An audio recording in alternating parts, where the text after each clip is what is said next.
last 3.5 years, as voters in this country have voted repeatedly at every electoral opportunity they have had for parties in favour of remaining in the European Union. And for those of you who follow the opinion polls, you will have seen that earlier this week, support for remaining in the European Union in Scotland was at 73%. Now, I'm very proud that it was Scottish parliamentarians like myself and Alan Smith who led the fight against Brexit. And I'm very proud that my colleagues, such as Mike Russell and the First Minister in the Scottish Government, have stood up for the rights of EU citizens when they were being disrespected and threatened by the British government. I am particularly proud to have been part of the teams that on 2 occasions, not just one, but 2 occasions, beat the British government in the highest court in Europe and the highest court in the UK.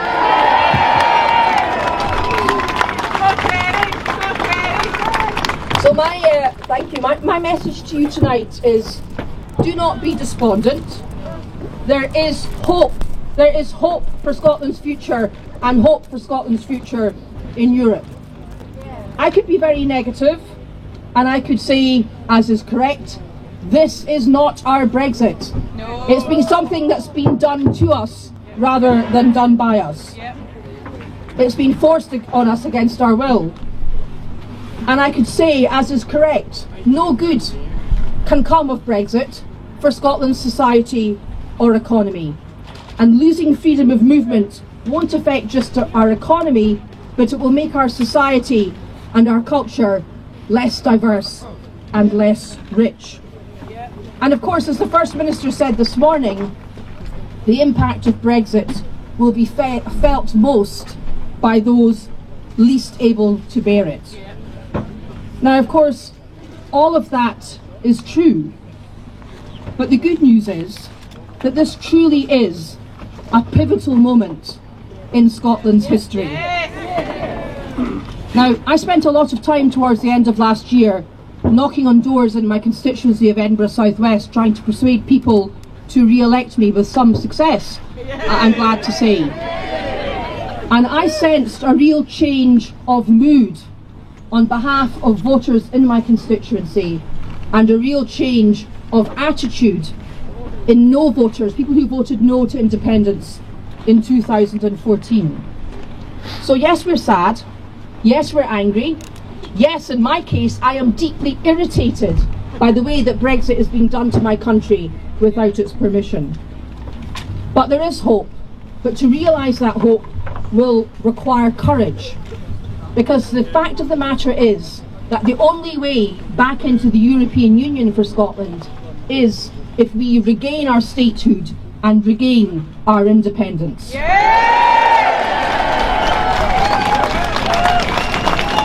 Because only by doing that can we ensure that we are in charge of our country's destiny.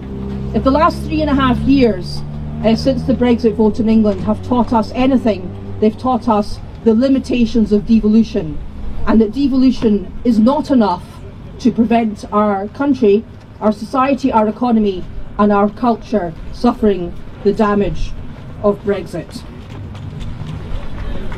Now, it is quite clear that the Scottish Government have a mandate to hold another independence referendum. Both from the people who voted in previous elections and as a result of the vote in our Parliament behind you yesterday afternoon. And it was very pleasing yesterday to see an opinion poll from YouGov putting independence in the lead for the first time in a YouGov poll since 2015. And today I was pleased to hear the First Minister mention in her statement proposals to increase support for independence and to bring with us those who are not yet convinced. And I very much welcome the recognition of the requirement for a constitutional convention to reach out beyond the political parties, I hope, to civic society and the people of this great country. And I also welcome the First Minister's recognition that it is by no means clear that the Parliament behind us doesn't have the means to hold an advisory referendum. And I'm looking forward to discussing that with the First Minister in due course.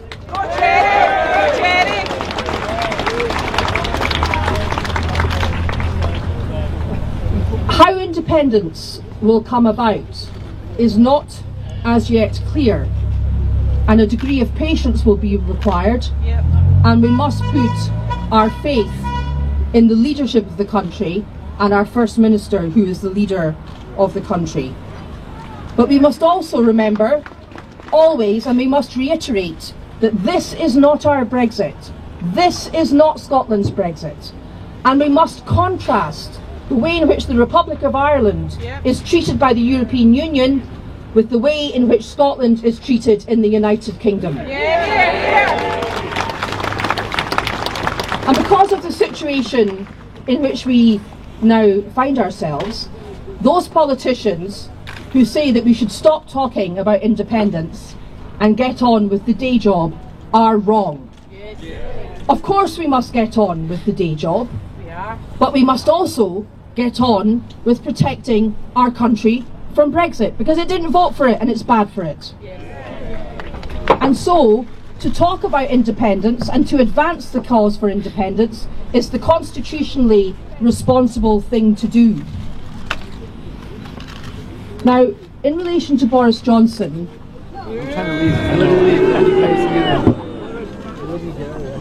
who seems to think that he can turn his face against the tide of Scottish public opinion, I would say to him that his intransigence is doomed, and indeed history shows that such intransigence doesn't work.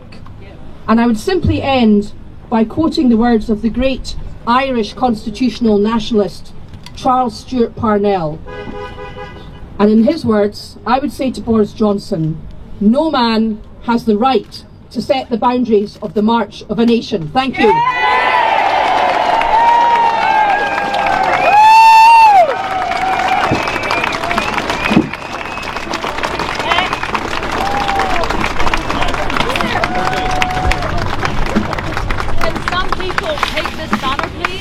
Can some people in the crowd come and take this banner, please?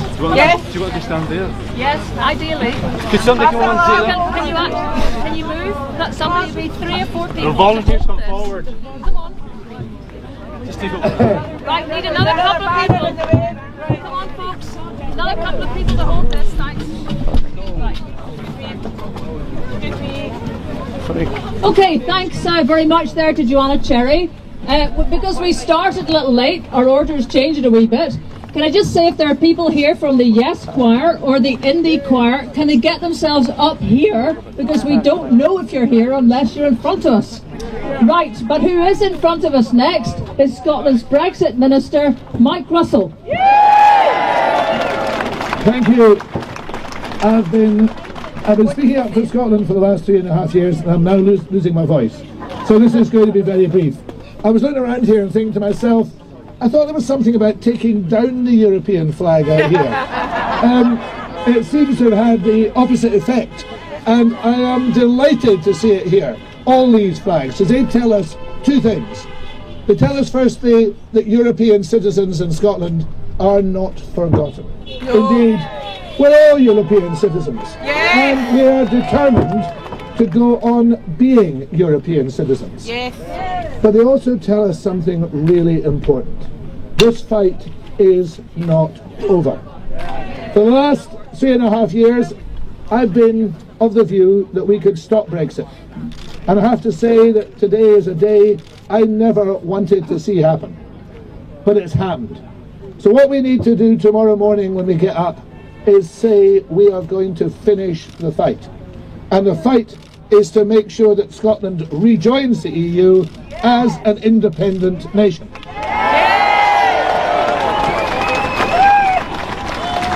Now, a lot of the work that's required for that is already underway. We haven't been sitting to one side. We've been looking at all the detail. We've been working out how it can be done. We've been preparing ourselves for it. Thank you. And At the end of the day, however, there is one thing that Scotland has to do for itself. It has to choose independence. Yes! There is no shortcut to getting into the EU. You have to be an independent state.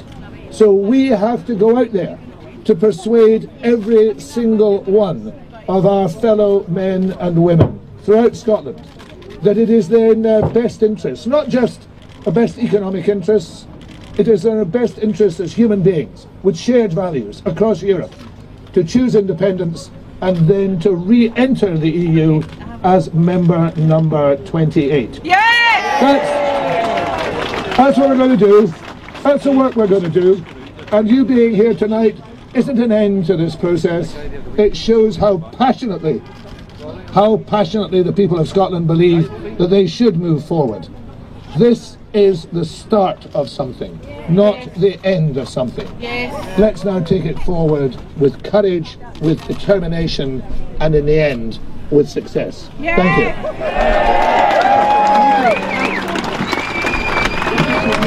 Right.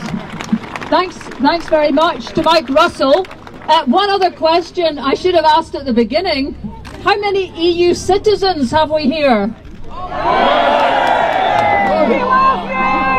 That was a trick question. Because we're going to hear from someone now who has got a very keen interest in what happens next. She's a Catalan. She's also president of the European Free Alliance Youth Movement. You might have seen her or heard her in the George Square rally a couple of months ago.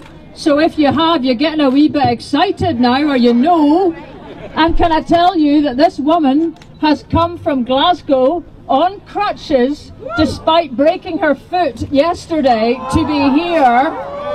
So I'm building this up a bit, yes I am. Can you give a massive Edinburgh or kind of just general Scottish welcome for our new Scot, Valentina Cervera Clavel.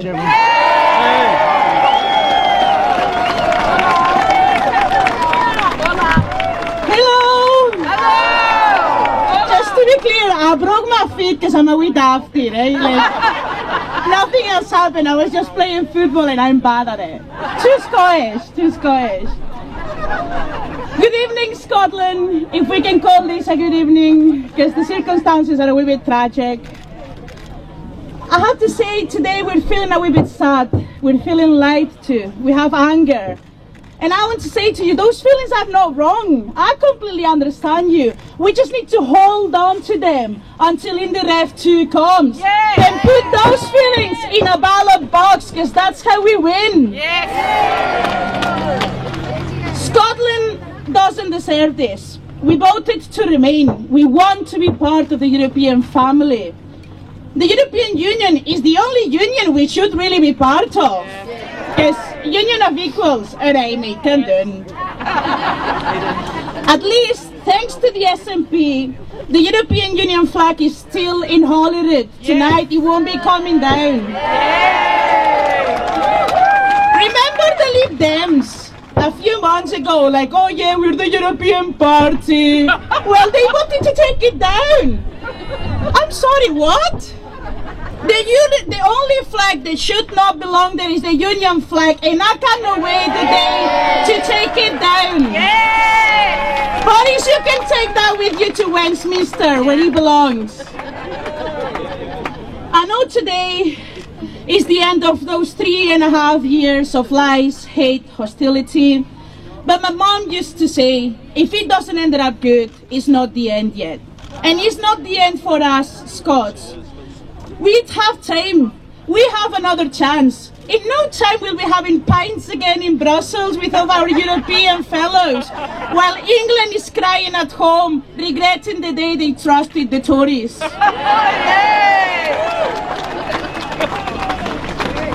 We will win. We will win because the times Westminster has shut us down. The time Westminster has lied to us and has made our voices unheard. We will win because we're Scottish. We don't belong to that hate, that xenophobia. We are unique and we are strong. We're smart. We're rich enough to be our own country, and we will. I mean, how is it fair? How are we supposed not to feel angry? They told us in 2014, a vote for the Union was a vote for the European Union. Well, that was clearly a lie, as you can see. They promised us more stability, more powers. I only lived in Scotland 2 years and I've seen 3 prime ministers. How the heck is that stability? Sorry, I'm too Scottish, I swear all the time. I have to say, the other day, Mr. Farage, well, not the other day, Mr. Farage and Boris Johnson have opened the door to hate and xenophobia. The other day, I was in a bar with my friends, and this random guy just popped up and started screaming, swearing, and abusing at us just because we were immigrants. I never felt more unwelcome. But you know what? I'm Scottish. I don't care what a paper says. I don't care what a drunk on the street says to me. I know what I am. I like my tenants. I like still game, and nobody can take that away from me. You know the reason why I feel so welcome here? For the first time in a very long time, I feel like I fit in the right place. And it's also thanks to my friends and the people I've known here, but also thanks to our First Minister Nicola Sturgeon.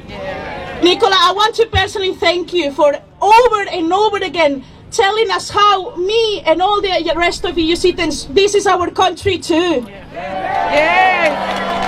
Thank you so much. Because if you compare that to what Boris Johnson is telling me, get back to where you come from, you're costing the NHS money, well, Nicola is giving us hope. It's making my heart feel warm, as much as cringy that sounds, but it is.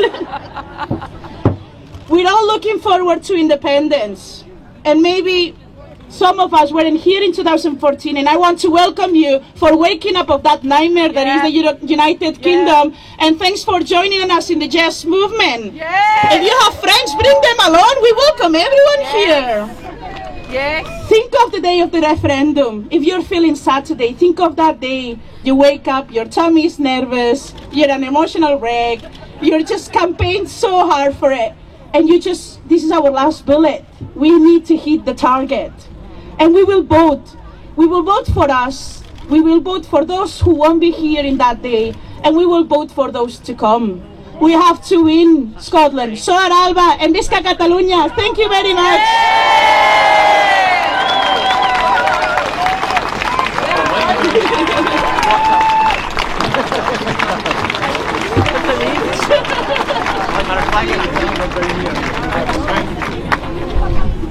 Right, what a lass! What a lass!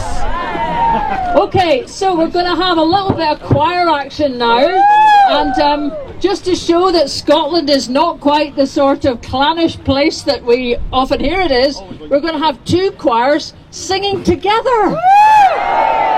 And it's going to be stuff you know, so you need to join in. So can I please welcome to the stage the members of the Indie Choir and Excuse me, Neil. Soundhouse and the Yes Choir, 3 choirs. Which one's singing again?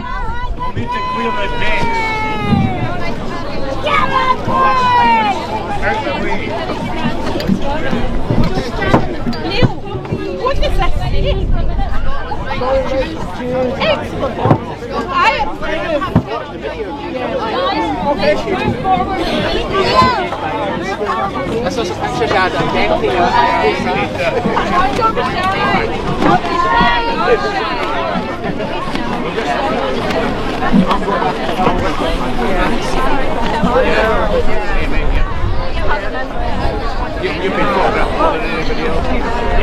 I think to be honest, my candle has the best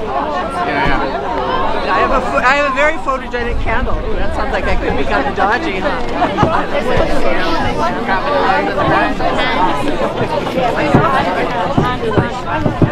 And we're going to sing a song that was sung at the European Parliament with gusto. Yeah. Only we're going to sing it. We're not all Scottish, but the folk here, as far as I'm concerned, are Scots. Yep. Where I come from, Berlin, wherever. Right. We are going to sing the song of the Bard. If he was alive, he would be here. He'd be joining us in singing this wonderful song. And it's to be sung from the heart tonight. And we're going to tell these people, Boris Johnson and the rest of these charlatans, that we will have nothing of this. Yes. Scotland will stand on its own 2 feet and reach hands out and join with the Europeans, where our history tells us we have always had a bond. Yes. Right? Auld Lang Syne. Should old acquaintance be forgot and never brought to mind? Should old acquaintance be forgot and Auld Lang Syne?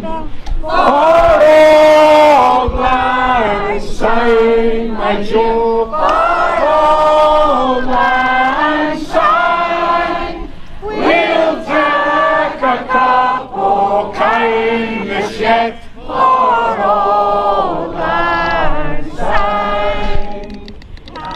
Years have had my trusty friend, and Haven't got enough hands yet.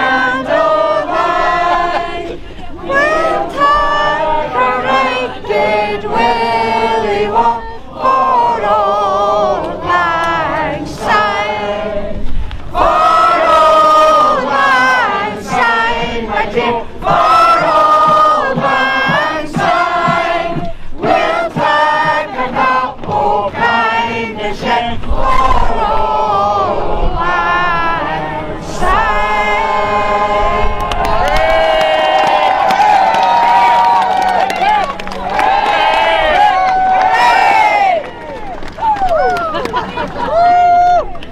Right.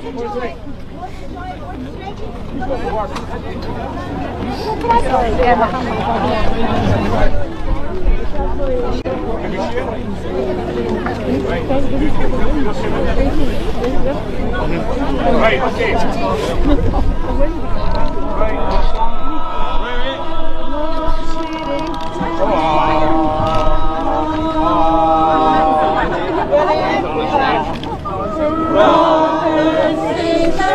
Stand together, free from tribal tyranny. Peaceful friendship, no more sundered, joined in steadfast unity. Share alike one open future, care for each around among. Meet what faith bestows with courage, greet our world in every tongue. Hail our choice of roads and roamings, lands and forests, sands and seas, sport and leisure, arts and treasure, triumphs and discoveries. May all dwell content in safety, unoppressed and free from pain, striving, learning, seeking, yearning, evermore as one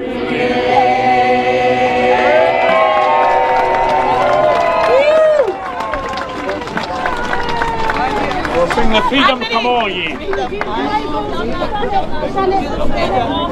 You sure? Yes. We'll do it at the end then.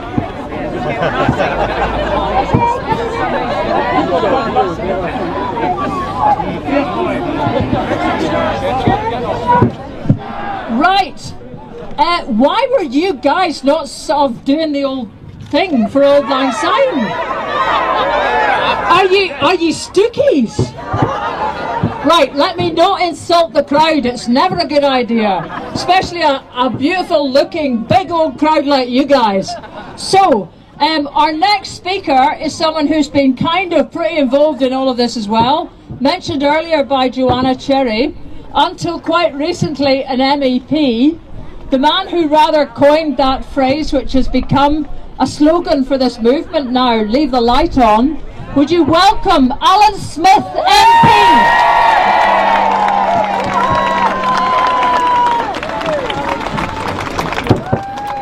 Good evening. Chers collègues, bonsoir. L'Écosse, nous sommes un pays européen et européenne, nous voulons un restaurant. We are a European nation and we want to remain a European nation. This is a sad day for all of us. This is a day that shouldn't have come. We are here because the people of Scotland are not in charge of Scotland's destiny right now. The people of Scotland should be the ones making the decisions about Scotland's future. Absolutely. But since the EU referendum, I believe it was the right thing to do to reach out across these islands, to work with progressive parties to try and save the UK from the worst of what was to come. We tried, and we can look the people of Scotland, we can look the people of England, Northern Ireland and Wales in the eye and say we tried. We did everything we could have done. Scotland delivered everything we could have delivered. In the Westminster election just passed, I stood for Stirling and won Stirling with 51% of the vote. The SNP, a pro-European party, stood across Scotland and we won 80% of the seats. The pro-EU Lib Dems won 4 more seats. On top of that, Scotland voted clearly again to remain. But because of events outside of Scotland's control, we didn't manage to stop Brexit. And that grieves me deeply. I was over in Brussels, as some of you might have seen, yesterday to grieve alongside colleagues, and I say grieve quite deliberately. I feel I've lost something over the last while. We're all losing something. And a lot of people across Scotland are feeling anxious, nervous, afraid. And that's why events like this are so important, because this will give people hope that we have another choice. The people of Scotland should be in charge of the people of Scotland's future. And I want to work across all the parties. I represent people in Scotland who are convinced about independence and those who are not convinced as well. But we have a choice to make. And I say to Boris Johnson tonight, you've already been written... No, don't say that, madam. That's that's a different thing entirely. But I say to Boris Johnson tonight, you've already been comprehensively rejected by the people of Scotland. We don't want your Brexit, because this is your Brexit. You need to own it now, Prime Minister. You can't do the sound bites and the bluster anymore. You are about to take our rights away. You are about to make our economy less productive. You're about to make people in our communities feel afraid and anxious. That's not the Scotland I want to see. I think we can do better than that. And over the coming months, I and colleagues at Westminster, of all parties, will be working to hold this rotten administration to account. And I believe that the future is not yet set. I believe Scotland is a European nation and Scotland will be heard. And when the people of Scotland choose our independence, as I believe we can win that argument. Some people are not yet persuaded. It's our job to persuade them. Some people in this crowd might not even be persuaded. It's our job to have that conversation. And I'm up for that. I'm game for that. A respectful conversation about where our best interests lie. The UK that a lot of people, a lot of decent, thoughtful people bought into in 2014 no longer exists. The proposition that the No campaign put forward has been comprehensively trashed by events since. I said in my first speech in the House of Commons that a union can only be maintained where there is consent and respect. Scotland does not consent to what is happening to us now. And the UK government, by its actions, has proven there is no respect for Scotland at Westminster. We can do better than this. And when the people of Scotland choose our best future, I have absolutely no doubt that the people of Europe, the people of the European Parliament, I ask them to leave a light on for us. That light is burning bright. That light, if not a microphone for us. The light of hope is burning bright across our European continent.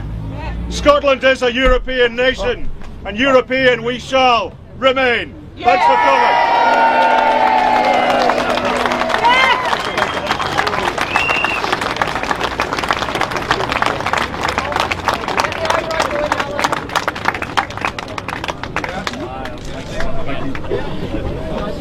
Scott, they're on there. You're standing on top of me. I'm so sorry. Oh, we're all right. Right, our sound is back again. Can I just ask, is Ellen Hoffer in the crowd? Ellen? From EU Citizens for Indy, where are you, Ellen? Because we need you up here. It's too hard to find you. So if anybody can see Ellen or knows her, can you just tell her she needs to get herself up here pronto? And while she's doing that and totally spoiling our gender balance, but nonetheless, awfully good, is the man who is the MP for this constituency. And if you've been up at 2 o'clock in the morning, then you'll have seen him, because that's generally the slot he's always got in the House of Commons. I mean, patience is too small a word for doing the job that all these MPs are doing. It is actually heroic in the face of all the trouble they've got. So please, a warm welcome for the local guy, Tommy Shepherd MP. Well, thank you, Leslie. Hello, everyone. I don't know if the rain is going to get to the electrics before the battery runs out, but we're going to have a go at making a little speech here. Thank you so much for coming. In Tory England tonight, the champagne corks will be popping, and they will be popping no louder than anywhere else in the gilded mansions of Surrey, where a bunch of rich, white, powerful men will be celebrating. Because from the very beginning, this entire Brexit project has been the construct of a group of rich, powerful and privileged people who were concerned about the peoples of Europe coming together through their democratic institutions and constrain their power and their privilege. That is what this has been about. And they knew that they couldn't win a vote in that if they presented it in those terms. So for the last decade, they have been working on a strategy to try and blame the European Union for every single ill that is wrong in our society. They have told every lie. They have used every scapegoat, every distortion in order to try and build their sordid campaign. And even today, they haven't got a majority. Even today, the people, not just of Scotland, but the people of the United Kingdom, say they are not wanting to leave the European Union. And it is a combination of the political failure of leadership of the progressive and liberal forces in England, combined with a corrupt electoral system that distorts public opinion, that has led Boris Johnson to the place he is today. And he is going to go ahead, I've no doubt about that we will be leaving at midnight tonight. And there are 4 reasons why I am so against that. 4 things that are already happening and will accelerate after tomorrow. The first is that this diminishes who we are. This makes us seem like insular, self-centered, narrow-minded, isolationist people. And that is not who we are, my friends. That is not who we are in this country, and it is not who people are in England neither. The second reason why this is wrong is because that institution just 100 yards away is going to have its power constrained by the excuse of Brexit, as they bring in more and more UK-wide regulations to prevent the exercise of democratic power in Scotland. The third reason why it is wrong is because it prevents the free movement of human beings around this continent, and that ending of freedom of movement not only makes foreigners of our neighbours in this country, it also is an existential threat to the future of Scotland. And finally, it will make us all poorer. Not overnight, not dramatically, but a slow, insidious driving down of our living standards over time, so that we will wake up 5 or 10 years from today, and people will suddenly wonder why it is that communities doing exactly the same work in exactly the same types of villages, towns and cities in France and Germany are so much better off than they are in this country, because this is going to make everybody impoverished relative to what we are now and relative to everyone else. Now they have told these lies. And I never said people didn't understand what was happening. I never said, the mic's gone, I never said that they didn't know.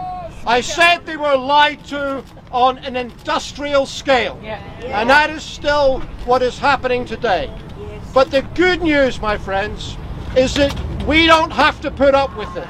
And what is happening today is the end of the process of the Tories dragging the United Kingdom out of the European Union. But what also happens today is the start of the process of Scotland going back into the European family. And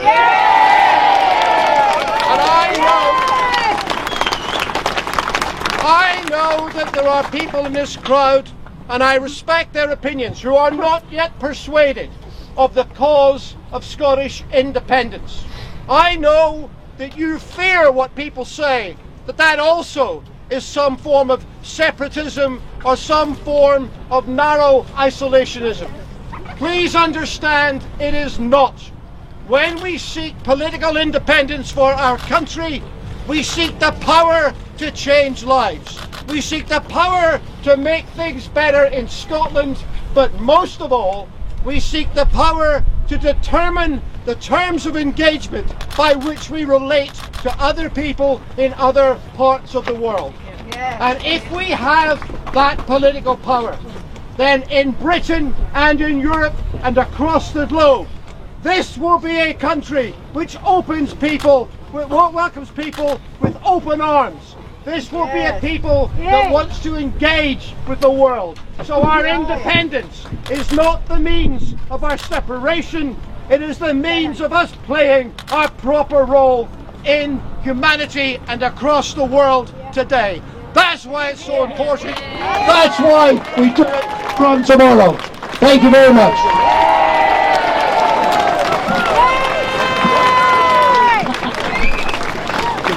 Right, just as well that over in Northern Ireland we're all educated to really shout loud, eh? And of course here. So just while we let the generator take a little bit of a kind of recovery, I thought it might be a good wee moment to have another musical interlude from the guys who basically make every All Under One Banner rally ultra special. Would you please welcome the Tuning Up Pipes of Shore Alba!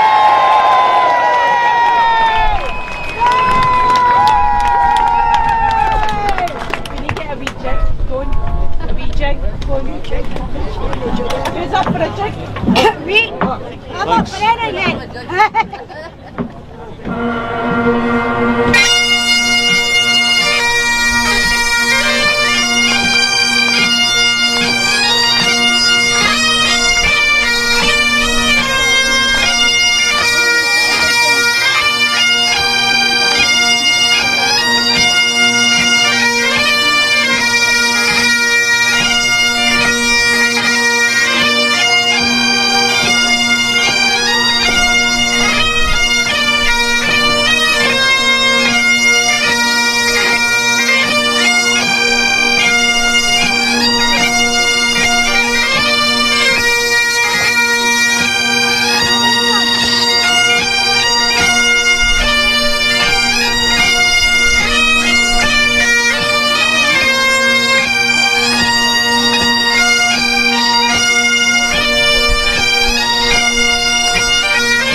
Right, are you dancing?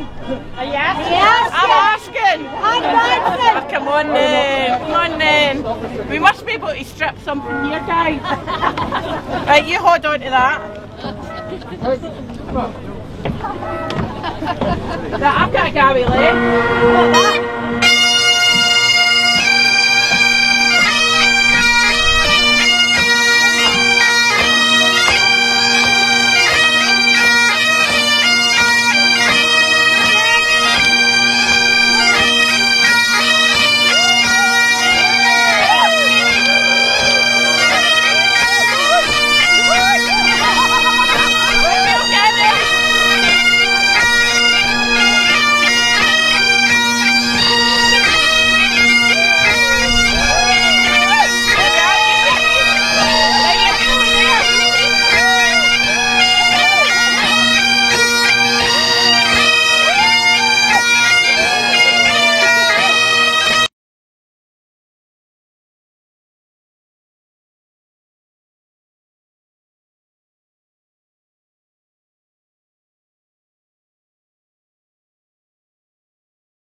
Yes, my friend, I'm dreaming